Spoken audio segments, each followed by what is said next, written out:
आज की कहानी का शीर्षक है औलाद। कहते हैं कि सुबह का भूला अगर शाम को घर लौट आए तो उसे भूला नहीं कहते हैं। नमस्ते दोस्तों, अगर आपको कहानियाँ सुनना पसंद है तो प्लीज़ सब्सक्राइब ज़रूर कर दीजिएगा। कथानायक विजय की कहानी भी इसी का उदाहरण है। विजय अपने बूढ़े पिता का हाथ थामे बड़े प्यार से वापस घर लौट आया है। पत्नी रीमा गुस्से से प्रश्नवाचक नजरों से पति को घूरती है, परंतु विजय के बदलते हुए तेवर देखकर तत्काल कुछ पूछने की हिम्मत नहीं कर पाती है। विजय पिताजी को वापस उनके कमरे में पहुंचा देता है तथा उनके सुव्यवस्थित ढंग से रहने की जिम्मेदारी खुद अपने कंधों पर ले लेता है। सारी व्यवस्था कर विजय अपने कमरे में कुर्सी पर बैठकर सोचता है, पिछले 6 महीने से पिताजी हमारे साथ है, परंतु मैंने कभी भी ना तो उनकी भावनाओं की कदर की और ना ही कभी उनके पास बैठकर उनके साथ सुख दुख बांटने की कोशिश की। परंतु आज घटित छोटी सी घटना ने मेरी आंखों पर पड़ी धूलिए पर्दों को हटा दिया। आखिर पत्नी रीमा का सब्र बेकाबू हो उठा। उसने कठोर लफ्जों में पूछा, विजय, आप तो पिताजी को छोड़ने मुंबई जा रहे थे, फिर उन्हें वापस लेकर क्यों आ गए? विजय ने भी उसी लहजे में जवाब देते हुए कहा, देखो रीमा, आज मुझे समझ में आ गया है कि माता पिता और औलाद का रिश्ता ऐसा होता है जिसकी डोर से व्यक्ति इतना होता है कि मन के दलदल में जब स्वार्थ हावी होने लगता है तो मृत प्राय खून के रिश्ते कभी कभी अचानक से पूर्ण जीवित हो उठते हैं। रीमा कहती है, विजय, आप दार्शनिक जैसी बातें छोड़िए। पहले ही करार हो चुका था कि पिताजी 6 महीने बड़े भैया के पास रहेंगे और 6 महीने हमारे पास। विजय ने कहा, उस करार के समय मुझे कुछ समझ नहीं आया था, परंतु आज समझ में आ चुका है कि माता पिता कोई करार की वस्तु नहीं है। चाहे उनकी कितनी ही औलादें क्यों ना हो, जहां उन्हें आत्मिक खुशी और मान सम्मान मिले वही रहना चाहिए। रीमा कहती है, हम अकेले ही क्यों पिताजी की जिम्मेदारी निभाए? विजय कहता है, रीमा, पिताजी ने मुझे इस काबिल बना दिया है कि मैं अकेले ही उनकी जिम्मेदारी निभा सकता हूँ। तुम्हें पिताजी की देखभाल में दिक्कत है तो उसकी व्यवस्था मैं खुद ही करूँगा। तुम्हें परेशान होने की जरूरत नहीं है। अपने बच्चों के साथ उनके चेहरे की खुशी और मुस्कान देखना ही अब मेरे जीवन का उद्देश्य हो गया है। पिताजी तो बड़ी भाभी के रूखे व्यवहार के कारण जाना ही नहीं चाह रहे थे, हम ही जबरदस्ती उन्हें थोपने जा रहे थे। रीमा पति के बदलते तेवर देखकर तत्काल वहां से हट गई। उसे समझ में आ गया था कि अभी पति से बहस से कोई फायदा नहीं है। विजय जो पिछले 6 महीने से कभी पिता के कमरे में जाता नहीं था, आज सोने से पहले उनके कमरे में जाता है। उनके चेहरे पर सुकून और गहरी नींद देखकर उसके दिल को तसल्ली मिलती है। सोने से पहले विजय अपने कमरे में जाकर कुर्सी पर कुछ देर आंखें बंद कर बैठ जाता है। विगतः 6 महीने की घटना उसकी आंखों के सामने घूमने लगती है। माँ के देहांत के बाद इस उम्र में पिताजी के अकेले रहने की समस्या उठ खड़ी हुई। दोनों भाइयों ने विचार किया कि इस उम्र में पिताजी को अकेला छोड़ना ठीक नहीं है। दोनों भाइयों के पिताजी को पास में रखने का फैसला सुनाकर उसकी बड़ी भाभी ने तत्काल अपनी जिम्मेदारियों को टालते हुए कहा, देखो देवर जी, अभी मेरे बच्चे की परीक्षा होने वाली है। मुंबई में मेरा घर भी छोटा है, तब तक पिछले 6 महीने तुम पिताजी को अपने पास रख लो। भैया भी भाभी को हाँ में हाँ नजर मिलाते नजर आए। हाँ, रीमा की भुकुटी जरूर तनी हुई नजर आई थी।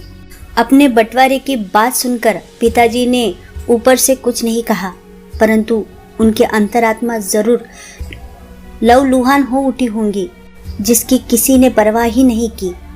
एक दिन पिताजी ने उसे दबी जुबान में उन्हें कहा भी था, छोटे, वैसे भी मुझे शुरू से बड़ी बहू के कटु व्यवहार पसंद नहीं है। उसके बच्चे भी बड़े हो गए हैं। तुम्हारे छोटे बच्चों के संग खुशी खुशी मेरी बची हुई जिंदगी कट जाएंगी। उस समय विजय ने उनकी बातों को गंभीरता से नहीं लिया। पिताजी उसके पास रहने आ गए। बच्चों के साथ उनका समय अच्छे से गुजर रहा था। हाँ, कभी कभार बहू के व्यवहार में उन्हें परायेपन का एहसास होता था, जिससे वो अनदेखा कर जाते। कभी भी उन्होंने कोई शिकायत नहीं की। विजय भी अपने काम में व्यस्त रहता। पिताजी के पास बैठकर कभी उनकी मनोभावनाओं को समझने की उसने जरूरत ही नहीं समझी। ना ही महसूस की। विजय ने आंखें खोलकर घड़ी पर नजर डाली। काफी रात बीत चुकी थी। वह बिस्तर पर पत्नी के बगल में लेट गया। यादें कहाँ जल्दी पीछा छोड़ती है। एक बार पुनः गुजरा वक्त आंखों के सामने गुजरने लगा। वक्त कहाँ ठहरता है। देखते ही देखते 6 महीने बीत गए। पिछले कुछ महीने से पत्नी रीमा हल्ला मचाए हुए कहती, विजय पिताजी को यहाँ 6 महीने पूरे हो गए हैं। बड़े भैया से कहिए कि पिताजी को आकर ले जाए। पत्नी की बातों में आकर विजय ने भी फोन करते हुए कहा, बड़े भैया यहाँ पिताजी को 6 महीने पूरे हो गए हैं, आप आकर उन्हें ले जाइए। बड़े भैया ने भी चालाकी से बहाना बनाते हुए कहा, छोटे अभी ऑफिस के बहुत काम है मुझे, एक दिन भी छुट्टी नहीं है, बाद में आकर पिताजी को ले जाऊंगा। पिताजी बेबसी से अपनी औलाद की बातें सुन रहे थे।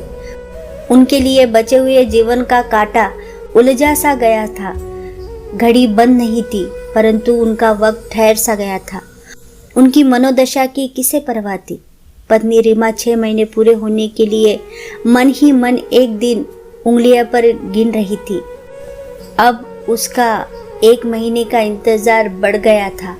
हमेशा चिड़चिड़ी रहने लगी। जैसे ही 1 महीना और पूरा हुआ तो उसने कहा, विजय भैया खुद पिताजी को लेने नहीं आने वाले हैं, आप ही पिताजी को ट्रेन से मुंबई पहुंचाओ, ट्रेन से पिताजी को आराम रहेगा।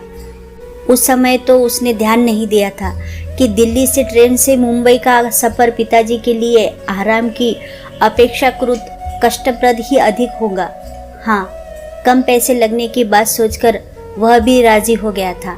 पत्नी की बात मानते हुए विजय ने ट्रेन की टिकट कटवा ली और नियत दिन पिताजी को लेकर रेलवे स्टेशन की ओर रवाना हो गया। ट्रेन के आने पर पिताजी को लेकर वह अपनी सीट पर बैठ गया। पिताजी की सुनी उदास निष्प्रभ आंखें की ओर उसने ध्यान नहीं दिया।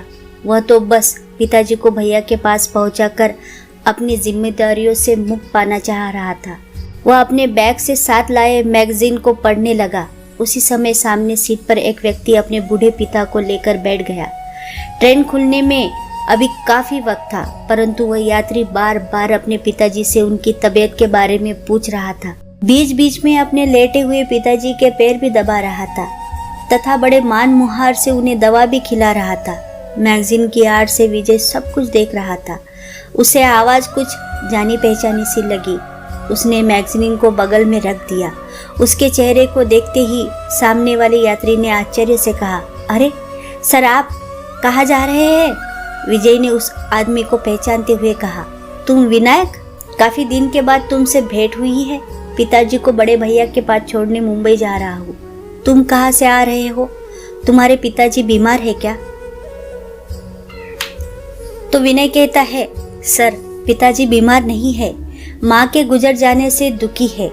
गांव से सेवा के लिए अपने पास ले जा रहा हूँ। इस उम्र में इन्हें अकेला छोड़ना ठीक नहीं है। विजय तुम्हारे तो और भाई है, उनके पास भी रह सकते हैं, विजय ने कहा। विनय कहता है, सर माता पिता की सेवा में कैसा बंटवारा, जिनके पास उन्हें सुकून मिले उन्हें वही रहना चाहिए। विजय कहता है, विनय पिताजी को साथ रखने पर तुम्हारी पत्नी नाराज ना होंगी? तो विनय कहता है, सर इनकी औलाद तो मैं हूँ, पत्नी नहीं। अपने पिता के प्रति अपना धर्म और कर्तव्य मैं खुद करूँगा। तो विनय की बात सुनकर विजय सोचता है कि विनय ने मेरे मातहत क्लर्क की नौकरी की। मैं हमेशा उसे छोटी सोच का आदमी समझकर उसकी बातों को तरजीह नहीं देता था। आज उसने एक आज्ञाकारी औलत के रूप में मेरे घमंड को क्षण भर में चूर चूर कर दिया। मैं अपने पिता को उनकी इच्छा के विरुद्ध बड़े भैया के पास छोड़ने जा रहा था। एक औलाद के रूप में विनय की सोच काफी स्पष्ट, सुलझी हुई और सशक्त है, और मैं एक पढ़ा लिखा नालायक औलाद। कुछ ही देर में विजय को मन ही मन में ग्लानि अनुभव होने लगी। उसके जहन में अनायास ही बचपन से लेकर अब तक अपने पिताजी द्वारा दोनों भाइयों के लालन पालन के साथ पढ़ाई के खर्चे के लिए संघर्ष करने की कहानी का दृश्य सिनेमा की रील की भांति दौड़ता चला गया। पश्चाताप स्वरूप वह पिताजी को लेकर अगले ही स्टेशन पर उतर गया। पिता को उसने गले से लगा लिया। पिता औलाद के स्पर्श की गर्माहट से भीग रहे थे और नींद में वो खुशी की विजय के चेहरे की मुस्कुराहट बयां कर रही थी। तो दोस्तों, आपको ये कहानी कैसी लगी? प्लीज़ अपनी राय कमेंट बॉक्स में ज़रूर बताइए। Thank you.